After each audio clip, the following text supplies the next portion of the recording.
Well, folks, are you rocking back and buys today? Because that ball's bye-bye birdie. I give it a C plus. How we doing, Coach Chopper? It's a Man, podcast. I can always rely on you for a good lift. You lift my spirits. So well played, Hey, buddy. Happy to yeah, be. back and buys. We're jumping right into it there, bearded one. I forgot what episode this is. It might be 57. Heinz, Or so. 57. Yeah, it's Heinz. It's a catch up pod. Um, I am trying to do 365 straight days at the gym, and today will be day 51, and I'm pumping it. I'm getting after it as best I can. Some days are really hard. But you said you had a circuit training regiment that you wanted to share with me and the listener. Yeah. So if there's times in the day we're busy, we got kids and work and, sand lots and whatnot. So someday you might only have 20 minutes, but you got to get in that gym. I love a good quick 20-minute circuit. You're going to get in there for 3 sets. It's going to be high rep, anywhere from 10 to 15 reps. And I like to go right in there and just like, I've got it figured out. I'm going to go a bicep. I'm going to go a tricep. Then I'm going to go jump back into that pull with some form of back, some form of chest, set of legs, go right back to biceps. So you get in there and it's kind of cool because it's fun because you're not doing the same exercises and you can change that up every rotation. So first time maybe dumbbell curl, next time maybe straight bar curl, last time maybe W bar curl. You can get fun with it. Triceps, it could be overhead extension. It could be just that nice little traditional extension with cables. You can use dumbbells and then you just keep kind of making your way through it. No rest. So you just bang this thing out. That's why we're going high rep with not a ton of weight, something you can do that 10 to 15 reps. But I'm telling you, you get out of there and you feel really good. It's actually kind of cardio too. So if you only got 20 minutes, coach, like mix in a quick little circuit for the boys. I like that. And then I've had some travel days. So I try and do 500 push-ups in the airport. Mm. And a lot of times that turns into maybe 250 because 500 is a lot. But I'll kind of differentiate my push-ups where I'll get my elbows out and I'll work the shoulders and I'll hold it at the bottom, and then go up. And yeah, there's days that I need rest, so I just do like core work. I feel like I could do some kind of core work all day long or yoga every day of the week. So I definitely don't do chest and back every day. I give it a day or two to rest, but I am trying to go 365 straight. And yesterday was day 50. Still not living in my house, so there's been a lot of hotel workouts. But where there's a will, there's a back and by day, is Mm. how I say it. So rock and roll there, listener. Go ahead and push pause on this and go get you a 20-minute chopper workout in. Know what I'm Good saying? 20-minute. Yeah, hit you with a Um, circuit. Hey, what was that? Oh, there used to be a airport that had a weight room inside of it. Was that Las Vegas? Love that. Haven't heard of A that. 24-hour Haven't fitness. Yes, you got a have 3 hour not layover. Like, found oh, it. perfect. Let's go. Good. Love it. Yeah, I'm just freaking people out, trying to find the most hidden spot in an airport to do push-ups, and people are like, "Who's this nutbag?" But Full you gotta stay P90X. accountable. I gotta Oh yeah. keep it accountable. Got to keep rolling. Keep it Uh, tight. keep it tight, especially when you hit the age of 40. No celebrity guest today, but a loyal Patreon, who is my boots on the ground in Madison, Wisconsin. Coach Justin, nicknamed Coach Sparky. Let's go. Yeah, I don't know that he's an electrician, but I think he's really good at electric things, and he really brings the heartbeat. He's gonna chat with us for 10 minutes at the end of our pod and spur some conversation. Why did he reach out to me? Why did he want to bring the Sandlot to his town? What issues has he seen in Madison, Wisconsin that need this podcast and that need some good positive juices? So I'm hoping some more Patreons come on.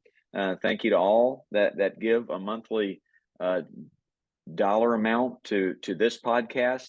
It is sitting in our Patreon account, and we're going to do something exciting with it. And I think pizza, Mm. and maybe pay Tommy Gold's light bill. I think those two things are happening. Um, I I will go first on kind of a what happened this week, and then you can fill us in what's going on in Arizona. I will be going to Arizona Friday morning, flying into Phoenix, getting a rental car, driving over to Sedona because Rally Caps, my movie, is it's at the Sedona Film Festival. There's a screening, so gonna watch that movie. Judd Hirsch will be there. Amy Smart will be there. Carson Minier will be there. They're big stars, and then I'm just the I'm the supporting role. I'm a supporting role in this film, but super fun.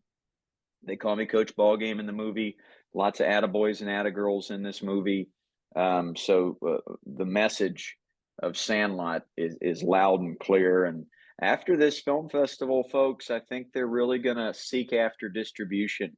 And what that means is they call Netflix, they call Disney Plus, they say, "Hey, Oscar nominee Judd Hirsch is in this movie about baseball. It's the best youth baseball movie you've seen since The Sandlot." And hope somebody says, "Sure, we'll put it up on our platform," and then Mm, everybody will be able to see it.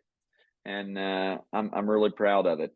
We filmed it in 15 days with a wow. budget that you know basically is what the I don't know what the minimum salary is for a Major League Baseball player. What is it now?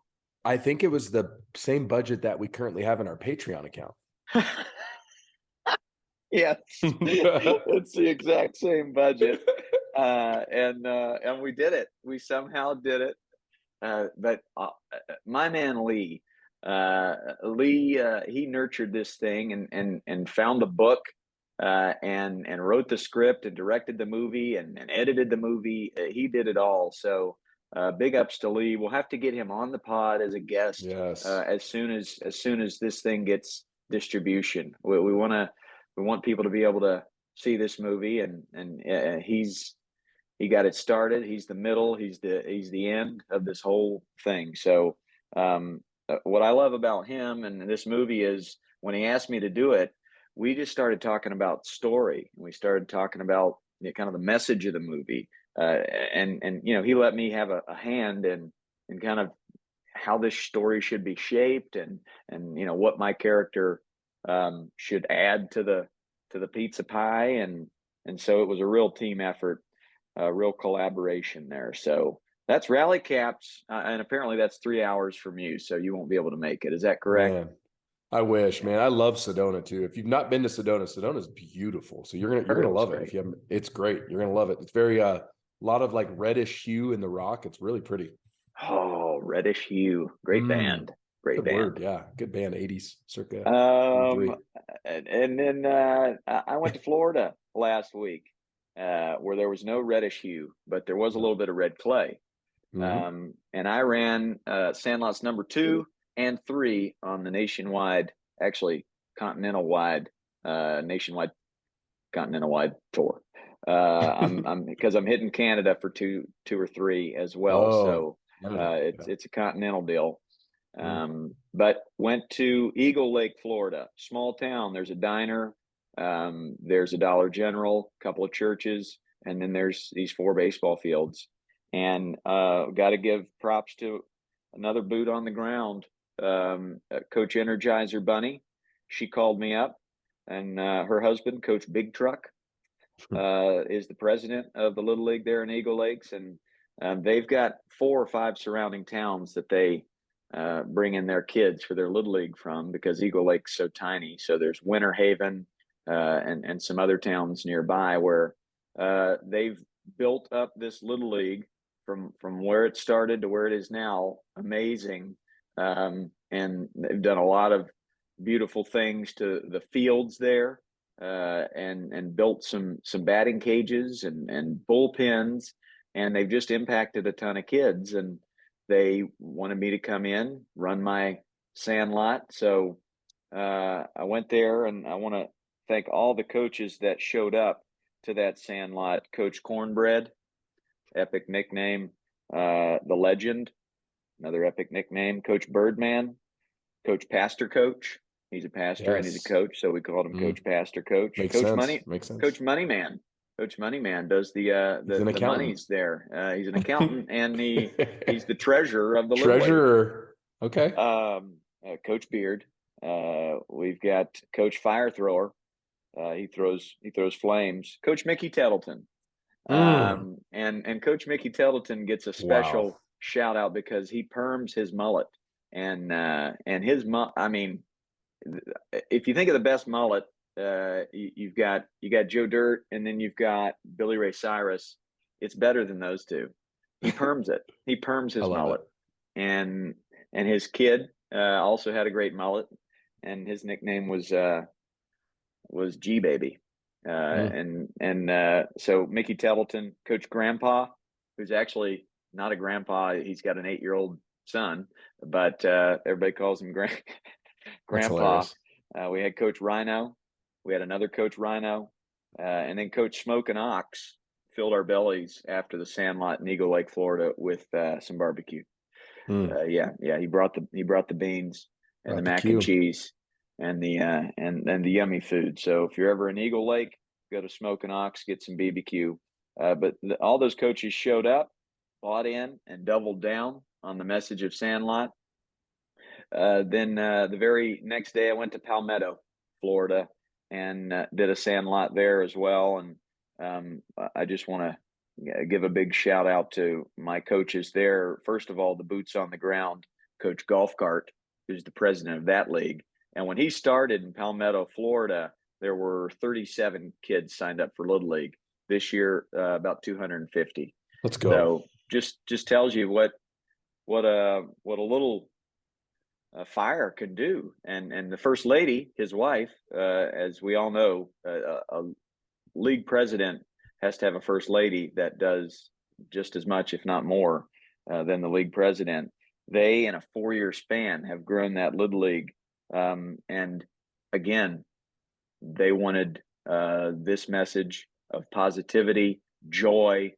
Um, they wanted it to seep into their brains of their coaches and their parents of the league. So I went there. The president of the league, Coach Golf Cart, did a silly Sandlot triple, and we had coaches from all over. Brandon, Florida. We had folks from Fort Myers, and even Orlando had a kid come from Orlando all the way down. So Coach the Dude, Coach Alley Oop, Coach Kills, Coach Coffee, Coach Cinnamon Toast Crunch, uh, Coach Grandpa. We had another Coach Grandpa that was there. Coach Hambino. You guys brought it, and you brought it with joy, and it was exciting and super fun. Mm. Coach Hambino, he wears his Sandlot Hawaiian shirt when he coaches, and his little guy's nickname is Gibson Guitar. But just really a joyful spirit, and he's a loyal listener of the pod. So appreciate you, Hambino, down there in Florida. I say all these nicknames because these are the guys that listen to this podcast. These are the coaches that reach out to me, want to bring the Sandlot to their town, and then they have a weekly they have a weekly listen to this pod, and it's really exciting. And speaking of, I do want to get to Let's jump your right week in. and what's going Let's in. go. Our But I guest is here. see Let's get it. I see our guest has joined the program. Coach Justin Sprague from Madison, Wisconsin, loyal listener, loyal Patreon, is on the pod with us now. Chopper, meet Coach Sparky. What's Snaps. up, Coach Sparky? Thanks for being here. Super excited Let's go. to hang with you. Let's go. I love everybody from Wisconsin, so let's go. Appreciate that, man. Appreciate you guys a lot. Absolutely. Coach Sparky, we got some good news for Madison. Apparently there's it was 100% vote to bring the Sandlot back to your league. Is that right? You betcha. 100%. Unanimous.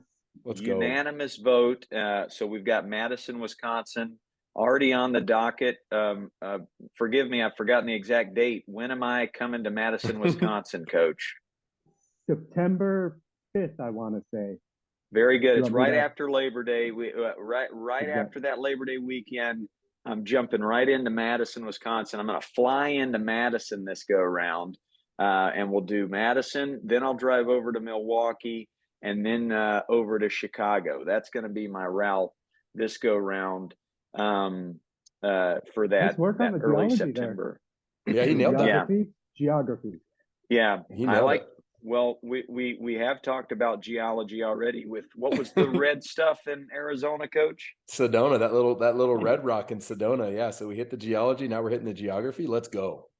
Ooh, Sedona. We got like the crystal fields, right? Like It's a little, beautiful. It is so, yeah. you get in tune with your whatever you're supposed to get in tune with over there. The Aaron Rodgers thing, right? Yes. That's right.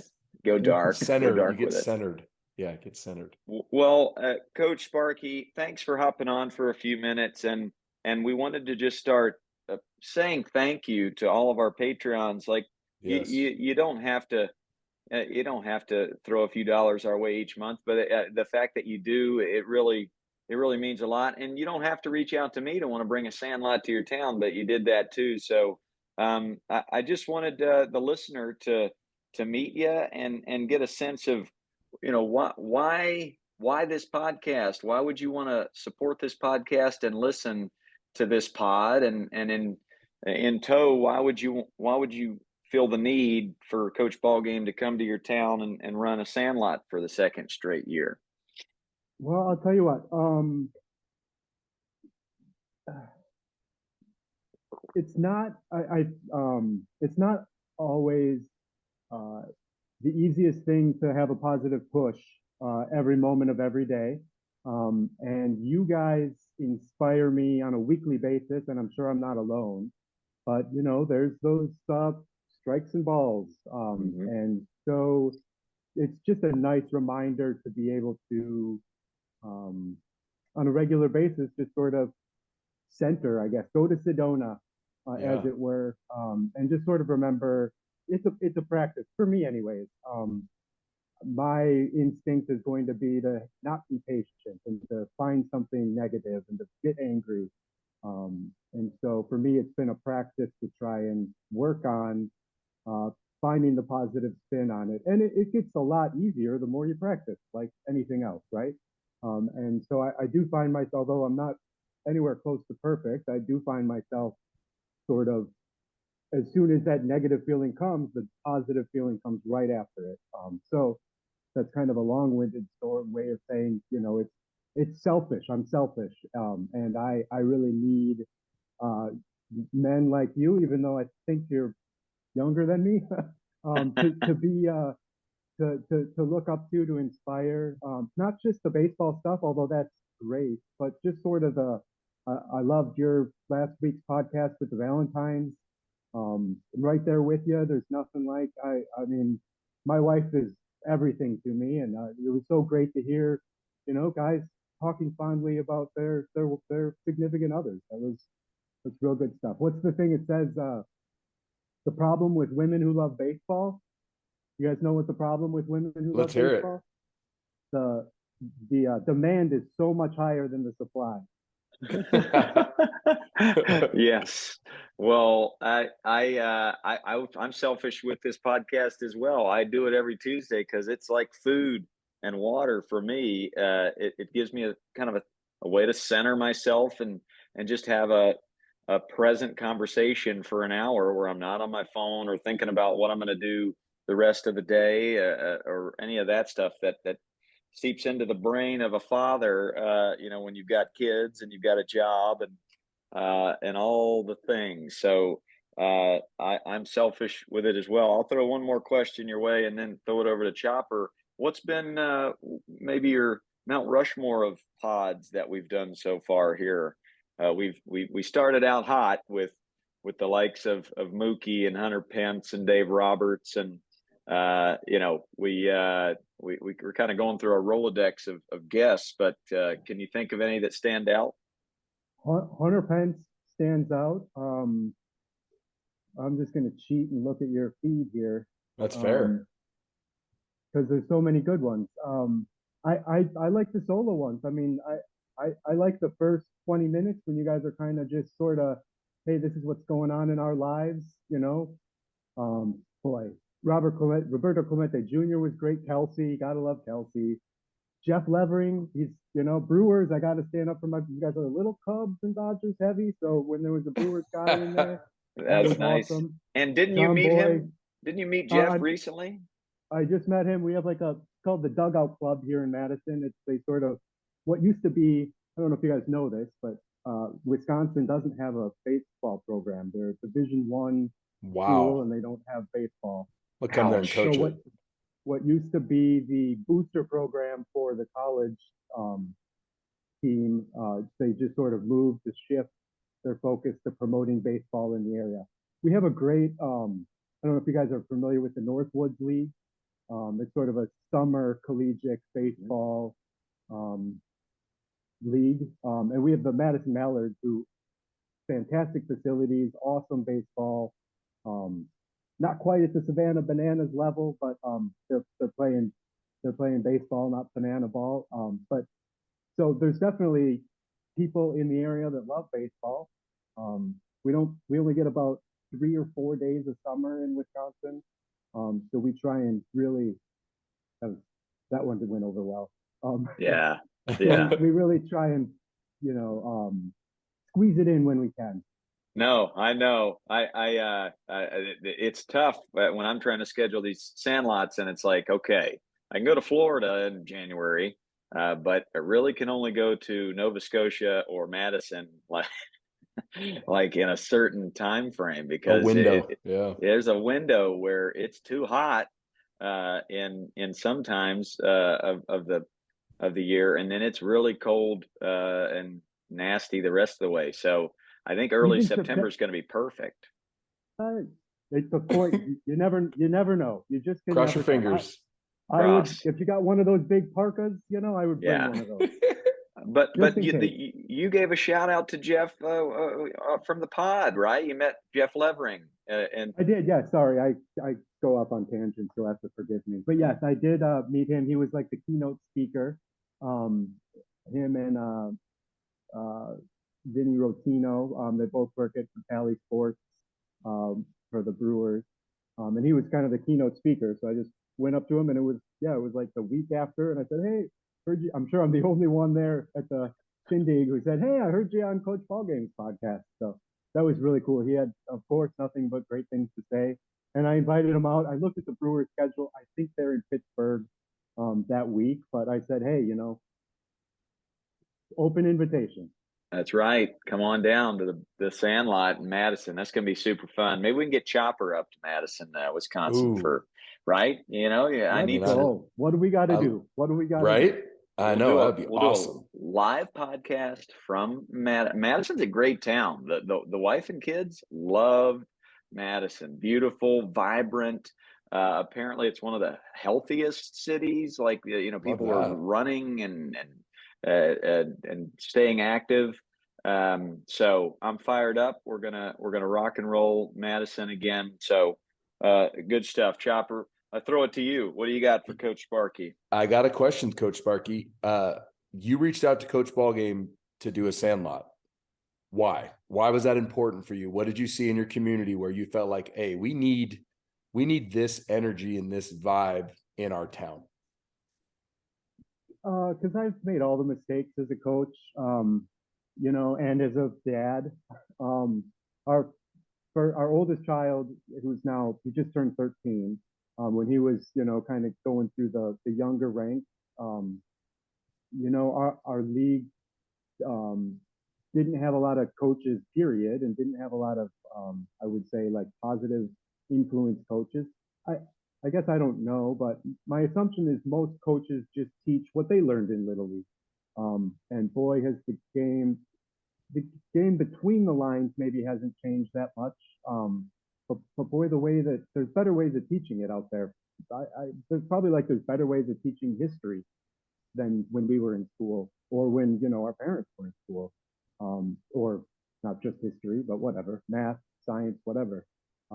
As we know more, there's better ways of, and for me, it's about effectiveness. Like, I can just sort of go through the motions of what I was taught or what I think will work, but if it's not translating, if you're not really getting through, and it was an impact, it was, there's definitely the win at all cost coaches, although when you talk to them, nobody ever admits to being a win at all cost Yeah. coach. But I just really saw something different. There's only so many times you can drive home from a tournament yelling at your 8-year-old and having him be in tears before you stop and you go, wait, what the hell are we doing here? This is not, this is this is wrong. And it wasn't the coaches, it was me. An Yeah. 8-year-old, like it was silly. So trying to find something different. So kind of just went down. I'm a podcast addict anyways. This is kind of a big deal for me to be a guest on a podcast. I Let's don't know. go. It's like, you had your dream to be in the World Series and kind of Yep. took a circuitous route, and this is my World Series, I guess. I love that. But so um so yeah, it was boy, this guy's doing it differently. I mean, it's infectious. His personality is completely infectious, the good kind. Mhm. And so it was, give me some more of that. I'll have what Chief has. I'll I love it. so that I love it. And it's and changing it was it's changing that perspective, right? So for the perfect example is today, I had a player I was working with, and I loved how he responded to failure in the cage, because it wasn't this like, he didn't throw a fit. He just processed it and he made adjustments. And like, as coaches and as parents, that drive home from a tournament, like, your son should be so filled with this unconditional love of like, man, my dad loves me no matter what, and it's from getting it wrong. I got it wrong. My oldest son's 15 now. I get the honor of coaching him as a freshman, but like when he was younger, I was the same way. That's why it's so important for us to be able to admit that and be like, yes, my coaches when I were young, they were really hard on me. They said horrible things. How did that make me feel? It made me feel horrible. So why would we repeat that cycle? But I love that's so powerful that you'd said, hey, you know what? We need this. And you're making an impact, dude. It's awesome. And now you're on a podcast. Let's go. Coach Bowman. And I think that was really eye-opening what you said about like nobody's going to admit that they're win at all costs, but it's always your actions really speak to who you are and where your heart is. So same thing. I mean, I started as a bad coach. I didn't have a kid in the back seat that I was yelling at, but I was yelling at a kid for one reason or another while they were taking ground balls at shortstop. And um, it is silly when you step back from the whole situation and say, what is going on here? But then, like, we got to have more Coach Sparkies that will hold themselves accountable and say, what am I doing here? Let's find a podcast that's going to inspire me to be better. And nobody's born perfectly. Nobody's dropped down from heaven and becomes a great youth coach or knows how to accept failure with their child when they lack effort or ability or whatever it might be. So I knew this would be just an eye-opening 10 minutes and kind of a peek into the listener's brain of what how we're able to kind of shape folks that want to change, and it does take you, Coach Sparky. It takes you kind of carrying this torch that we kind of preach from this microphone. I'll close with this. I mean, have you noticed any changes in that community, in that league, in that town, just based on you kind of jumping on this positive train?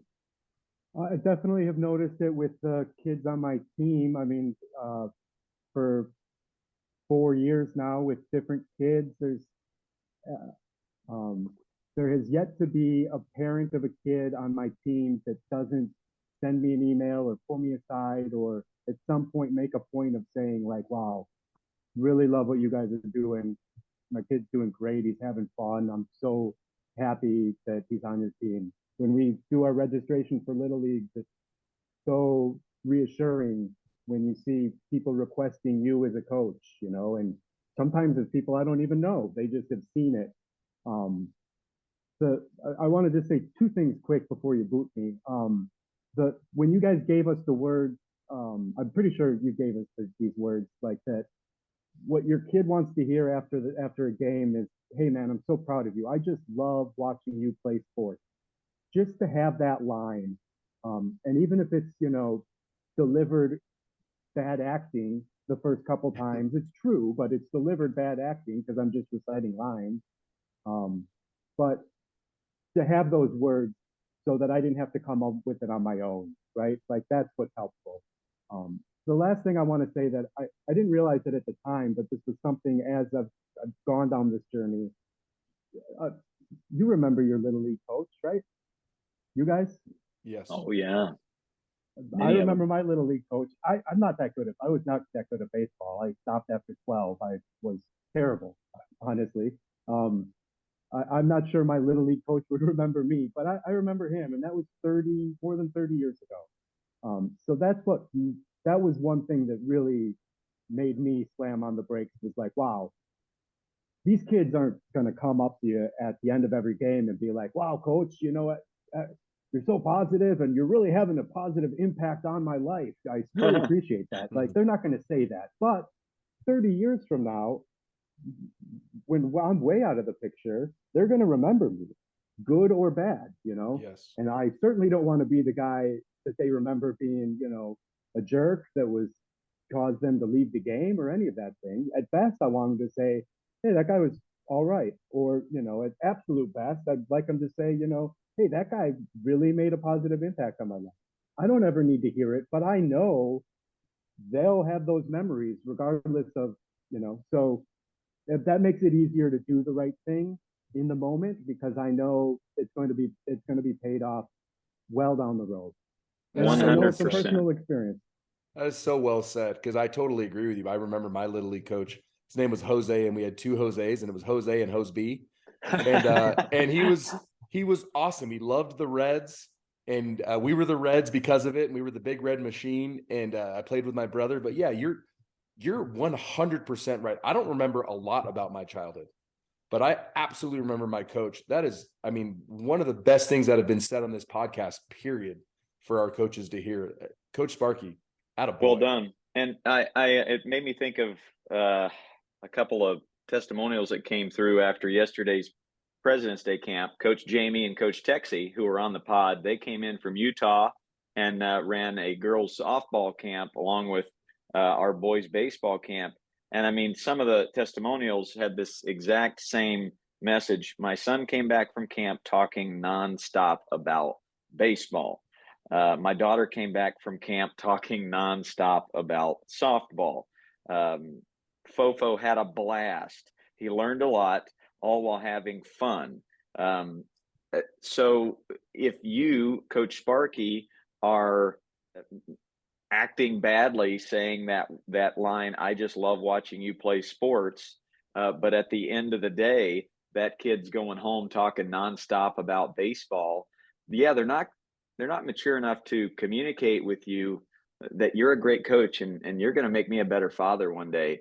But they are putting their head down on the pillow thinking, man, I love baseball, And then as they get older and older, they realize, why do I love baseball? It kind of took me years to realize how awesome my parents were. I didn't know how to communicate that or even, just internalize that in my brain. But now stepping back, like you say, 30 years later, wow, incredible stuff. So It's I amazing love what how you're smart those doing there. parents get. It's amazing how funny those parents get after, couple 2-3 years. They get real smart. Yep. Oh, well, Um, Coach Sparky, man, can it's I amazing. Yeah. What you can got, I ask brother? can I ask you guys a question? I'm Of sorry, I'm course. taking up. Of It's going to course. be the No. Coach All Sparky good. podcast. So we're trying something new in our little league. So we struggle to get enough coaches, and so the joke always in our league is, the teams have already been drafted, and we just find some poor soul. "Hey, nice to meet you. You're the coach," and it Yeah. never ends up well. Our kids, we're a little league. We're not a travel program. We give 10% of all of our registrations or scholarships. So we're about the baseball part of it. So in order to compensate for that, and it's a terrible experience for those kids that don't have a coach all year. And there's some coaches that are committed. They're having 2 free practices. They all paid the same money. So it's, as an organization, the way we've tried to combat that or better handle it is we've decided that we're implementing co-op practices. So teams aren't allowed to practice on their own. Every time there's a practice, it's within divisions so that the ages are the same. But the 11 and 12-year-olds, all the coaches, all the kids show up and have a co-op practice. We tried it in the fall after you came to varying degrees of success. I think overall, our heart's in the right place. So it's just a way of finding out how to do it better. So I'm just looking for you guys if there's some way coaches are resisting, myself included, are resisting the aspect because I do like making the relationship with my team. But as a board member, I also understand that it's not fair to those 10 kids that don't have a coach, that they're not getting the same experience as the 10 kids on my team. So both from a coaching experience, balancing the relationship that I'm building with the team versus, what's better for everybody. And then if you can think, because it's not really like a sandlot, but it's more like a sandlot in that it's a large group of kids having to figure it out. So if there was just some sort of outside of the box ideas that you guys could have to sort of help us be as successful as we could in that venture. Yeah. How many kids at the co-op? Between 30 and let's just say 30. Yeah, I love it. It varies for the different groups, but I think it's great. And it can turn into that like station-based practice. And you can try to get, especially if you've got kids that have a really good heart, you put them with the kids that maybe aren't quite as up to speed with the skills, but they can be that really encouraging and the good visual of like, maybe they're pretty good. So they can kind of, the guys that aren't quite as good can emulate a little bit. Games like Over the Line. I don't know if you know how to play Over the Line. That is a great game, and it doesn't take a lot of equipment. 5 cones and a quality wiffle ball, not the hard ones, but the softer ones, is a great game where they're working on staying inside the ball. They don't even realize that they're just playing a game. But you can get those stations going with some competition where it's fun. And then also, and I'll shoot it over you, Coach Ballgame, in a sec. Also, when you have that many kids, you get some in the cage, maybe a few offensive rotations. And then the other ones, you can get into game situations, which is awesome. So it's like, all right, you guys are going to work on base running. You're at first base, but you got a full defense behind him in this like kind of like active BP where you can really put them into whatever situation you feel like they need. Coach Ballgame, what do you got? I got some plenty of ideas for you, but walk the listener through Over the Line, like we're 5 years old. Yes, Over the Line is a great game. So Over the Line is simply stated, you've got a kid batting, you put a cone down, and then you'll walk out, depending on the age, anywhere from 7 to 10 steps straight out. And then from that center point, if the cones were in line, I walk like 5 steps in the opposite direction each way. So you've got this, that's the first set of cones, and you do the same thing, walking 5 steps back to the second set of cones. If it's 2v2, kids know that's 2 versus 2. You'll have 2 infielders. They have to stay within that box. So the ground ball has to get hit past that first set of cones. The infielders can't go past the second set of cones. And they just field a ground ball. No glove needed. Kind of like when you do your sandlot with a tennis ball. So they can just field that ball. If they field it cleanly on the ground or even a line drive or a pop-up, that's an out. If they drop it, even if they knock it down, that's a hit. Now you also have 2 outfielders. So if the ball goes over the outfielder's head, it's a home run. If it goes by him on the ground, it's a double. So, and the outfielders can play as deep as they want. Just the infielders can't go past that second line, but that's Over the Line. You only get 2 strikes. Even if you foul off the second one, you're out. So it's a really cool game because you have a teammate soft tossing, or maybe Coach Sparky, a coach, can do it. Because younger kids have trouble soft tossing, but you only get 2 pitches. It's got to be fair. So they don't even realize it, but they're learning how to stay inside the baseball, use the big part of the field. And then you have this really fun, like, defense. There's no base running. And then as soon as you get that third out, the defense sprints in. Once they get in, they can start hitting. So the offense has to sprint out. So you don't have time to be upset. You got to get back to your spots. Fast paced, super fun game. super competitive. Our high school kids love it. We do it all the time. Competition Mondays, it's a big part of our practice. Love that. I want to make sure I got the question right. So is the question how to find more coaches so these kids have an actual coach, or is it like Chopper answered, ideas for you to run a practice of 40 kids? Well, both. Yeah. I think both. I think we've kind of joked as a league because we get some emails or conversations from coaches saying like, oh, we really don't like this co-op practice. And if we got 40 coaches that are ticked off about the co-op practice, well then we can get rid of it because we got enough coaches, right? Yeah. Um, Well, I think this can answer both of them. Is, let's say you're running a practice of 30 kids. There are going to be those parents that come and they're like, I don't have the time, I don't have the energy, I don't have the personality to be a coach of a team, but I will come watch. And if you run an amazing practice of 30 kids where it looks really fun, and then they go home and the kid is so overjoyed with the amount of engagement and action and movement and joy that they felt in that car ride, some of those parents are going to be like, okay, I can do this, I can jump in. So let's take yesterday for example. I had 40 kids on one field. Now you will need some volunteers. Now maybe that's high character high schoolers, or if you can get any parents you can find to run these stations. I can have 5 stations running at one time. So you've got 30 kids, 5 stations of 6. You've got a group running over the line, which Chopper just explained. How about a station in right field of just base running, where you've got drop down bases and they're doing different types of base running, like running through first base on a ground ball. They're doing a triple where they have to say the word lasagna really loud every single time. They do a silly sandlot triple or two where they're doing something wacky or funny at each base, cartwheel, touching it with their hair, doing a dance move. And if you have somebody that's musically inclined, bring a drum and do like I do, rock that drum out while they're running those bases. You've got another station in center field, wiffle ball batting practice, where you've got a bucket of wiffle balls and you've got 5 cones with wiffle bats, and you're 5 or 6 kids.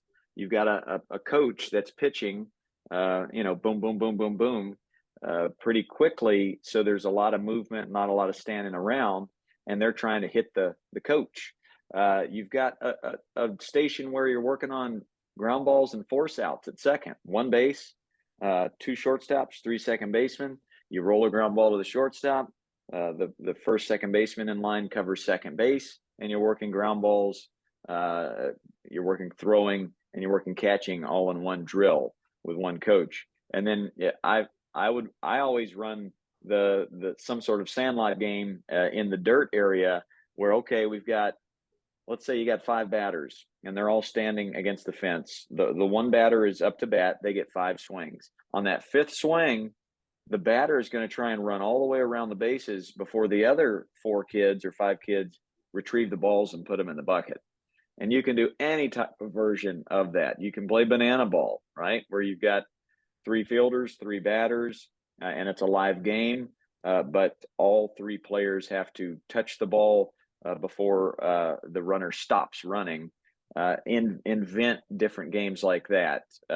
Run the bases backwards. Okay, this is backwards inning, where you hit the ball and third base is now first, second base is still second, first base is now third, and they're running the bases backwards. How about a kickball station? That's baseball with your foot. So you got 30 kids and you got 6 high character high schoolers or 6 parents that can show up, and you rotate those stations every 10 minutes. It's a 1-hour practice. Bingo, you're out of there. That's going to attract a couple of parents that can be like, oh, he just ran a practice with 30 kids. I can do that with 10. So become inventive. There's another game called Moneyball. Have a Moneyball station where you've got 2 tees and you've got 2 lines of 3. first person in line tries to throw the ball off there's a ball on the tee, and there's another ball that you throw and try and knock the ball off the tee. You have two teams running and retrieving the ball, giving it to the next person in line. Who can get the most points in this 5 minutes that we have? That's another great drill, and it really works the art of pitching and throwing to a target. Yeah, Chopper. Pickle's a great one. Do it with a tennis ball if you don't want to have kids with helmets, but they think they're just playing pickle, but teach them how to create a throwing lane. Hey, get inside, and the guy that when they call for the ball or they want the ball, have their feet moving slightly. Little things like that. Two ball's another good one. If you don't have a lot of space, throw with one, catch with two. So they're working on their peripheral vision of this, being able to catch two balls at once. That is such a fun game, and that's competitive too. But like, you may not have the space for all these stations, but you got space for two ball. That's just a circle with two baseballs, and these kids are having a blast for 10 minutes. Explain, unpack that one a little bit. What? Two ball? Very simple. It's just two baseballs, or if they're younger, you might use wiffle balls or tennis balls, but you have to throw it with one hand. If I had two balls with me right here, I would show you, but it's as simple as it sounds. Like literally just you throw two balls with one hand, and they're going to come out of your hand with some separation. And then they have to catch the balls at the same time with two hands. And if they get good enough, I do all the time with one hand. So I'll catch one and then catch the second one, and kids lose their mind. My two ball name is Dick Deekster, turns out, from college. But that's outstanding. But two ball is like, and I'm sure there's videos of two ball online, because two balls, a lot of colleges play two ball. We're getting it, and our high school does it now, but it's a ton of fun. Every camp I start while we're doing registration, they're playing two ball. Yeah, they're playing two ball in groups of 6. How about Touchdown Tommy, where you got tennis balls and you've got 2 lines of 3, and they're running out, and you're just tossing them fly balls, and they try and run and catch the ball over their head. That's great for foul balls. How about a sunflower seed station, where you're teaching a group of 5 or 6 how to actually chew a sunflower seed? Maybe you got some bubble gum, and you can have a bubble blowing contest, and you got a trivia station. Yeah. Baseball card trivia station, swag station, a little eye black and some sunglasses and some wristbands. Got to look good to play good. Dig me station. Dig me station. Yeah. Get fun with it. Yeah. I love when 100 kids come, and I'm like, okay, I don't want any more than groups of 10. So that's 10 separate ideas, and we're rotating through. I don't think Little League should be more than 5-on-5. I really don't. I agree with that. It should be fast paced. It should be coach pitch. It should be soft toss, and it should be just infielders and lots of action. So once kids are able to actually throw strikes, then okay, let's go 9-on-9. Let's play real baseball. But until then, keep it fast paced. Keep it 5-on-5, and if you need to, divide them into 2 games. Have a game going on in the outfield. Have a game going on in the infield of 4-on-4, 5-on-5. But all that to say, break them up into small groups. Have go find the most energetic, high character high schoolers you can, and say, hey, let's gain some community hours. This will look good on a college resume. I had 20 of them out there yesterday for a camp of 120 kids. And you have a little chat with them right out of the gates. This is how we do it. We tuck our shirts in. We're lively. We run everywhere we go. And we're going to engage these kids. But that's more than enough ideas for you, Sparky, to run a practice of 30. And then I promise you, if you do that, you'll inspire folks. I don't think you're going to get coaches by sending out an email and saying, we need coaches. You're going to have to dangle that carrot by showing them how fun it can be and how easy it actually can be.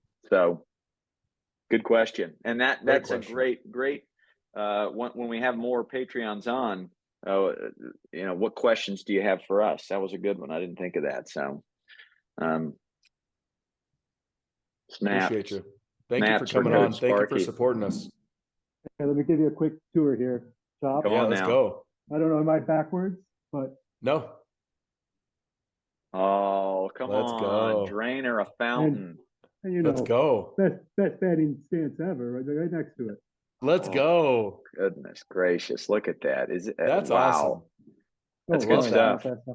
Is that Craig Counsell? Oh, you know it's Craig Counsell. What a Oh my question. gosh. World Look at Series that. champion. Oh my The chicken. goodness. The chicken Drain, runs at midnight. are you a drain or a fountain, buddy? I Yes, love it. I sir. love that one. I love that one. That one's helped me immensely in my personal life. That's been easy when I'm feeling down. Hey, be the fountain, man. Come on.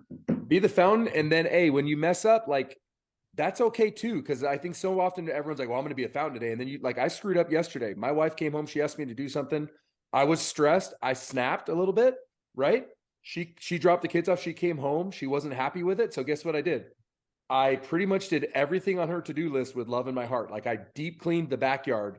I swept and the floors like 3 or 4 times. Like, and when she came home from work, she knew that she had a fountain on her hands. You know what I mean? And it was like, hey, I'm not going to be down. I told her I was really sorry, and then show her, like, this is the love of our life. So when we mess up and we are that drain for a split second, don't stay down there. Like, get back up and just try to make it right. So I love that, man. I love what you're doing. Love hearing the stories of when things don't always go well. I think those are as useful for us listeners as all the positive things, because things don't always go well. So hearing uh, experiences of other people is fantastic. You guys are great. Sorry, I've taken way too much of your time You're the already. I'm best. sorry. Have a great day. It's such a blessing, man. Don't forget to rake. Hey, every Attaboy. day, man. Every day. Let's go. All right. Thanks, Coach attaboy. Sparky. Have a great day. Hey, shout out to Tommy, producer there too, somewhere, right? Tommy G. Gold. Tommy G's All in the right. house. Dude, Thank have you, a great Justin. day. Yeah, let's go, Tommy G. Awesome. Thanks, All Justin. right, Have a great brother. day. Adios. We'll see you guys. See you, bro. I love it. I love Coach it. Sparky, Hey, dude. that was super, man. And for all those listeners, my mother-in-law listens to every single pod. She gets fired up. Doodah, as the grandkids call her. This is for everybody out there. It really is, and most importantly, it's for me to get that food that I need. So, love it. I just love watching you play sports. That's a great line, and That's the best. I'm going to use that today. I totally. I had no recollection of saying that line or hearing you say that line. I'm sure you have said it, but that fact that stood out to him and he uses that line, it's great. Hey, kid, I love watching you play sports. That's great. I was supposed to mow the lawn at the field the other day, and it would have meant that I would have had to miss Boaz's football game, right? So I'm supposed to do it. It has to get done. If I don't do it, then the field won't be mowed for the game the next day, right, at our high school field. But I wasn't about to miss Bo's football game. So it's like, well, I'm going to have to get up early tomorrow morning. I'm going to the game. So I went to his game. I sat down like the second play. He threw this kid's 8. He threw like a 35-yard touchdown pass. And I looked at my wife and I was like, that's why I can't miss this. Like, I can't, like, it is like must-see TV. Two plays later, pick 6, he's gone. So it's like, yeah, he's really good, but that's not the point. The point is, like, you love seeing your kids. I love it when he makes a mistake and he's a good teammate. He doesn't shrug his shoulders and he just goes, oh, man, and he smiles and he's like, gonna get the next one. I love the fact that his hair's long right now. So he'll drop back in the pocket and he'll like flick his hair like he's Sunshine from the football movie, flicks his hair and then throws a dot. It's just like, we're gonna miss this when our kids don't want to call us when they're older, and we're old and we're like, don't miss these moments with your kid and don't ruin it by focusing on the incomplete pass when he did so many great things as a person and as an athlete. It's like, I love it when our kids lose because I can't wait. I'm like, guys, this is awesome because you got in that tough situation and you're going to learn how to figure it out. And it's just so cool to see you guys process it and be okay after it and still love each other and still love the game. Parents, don't miss it. We love watching our babies. These are our babies. And while you have them with you kind of in the center, right, where they're looking to mom and dad, that is fleeting. It goes away quick.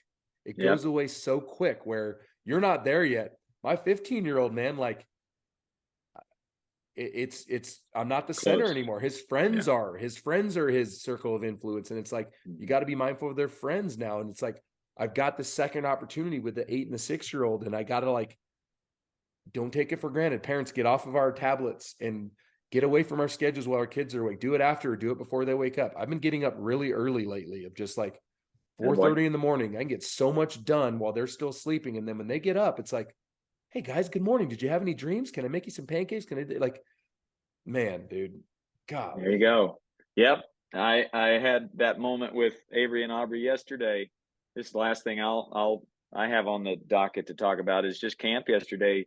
We always run a camp for boys and girls, but it's mostly boys. Well, we flew in Texie and Jamie, and we also had a special guest, Amanda Freed, who's a gold medalist. She's played at the highest level, UCLA Hall of Fame. She was a special guest coach, and my Debbie girls got a hit off of her in high school. Hey, that's amazing. The diesel. Sorry to interrupt. The diesel. How cool is that? She told me that this morning. I tell you what, Amanda showed all those girls how she can pitch, and no coaches there would have hit that smoke. No chance. But my girls got to experience it with 40 other girls. They had their own field there at Tustin Sports Park, and my girls, they got so much out of it. And I was able to see some of it in person and some videos. Aubrey, who's 5, she hits the ball, runs to first. There's this huge smile on her face. Same with Avery Jean, just creating new friendships. So you're right, man. Get up early. And when the kids are around, be as present as you can. It's a great reminder.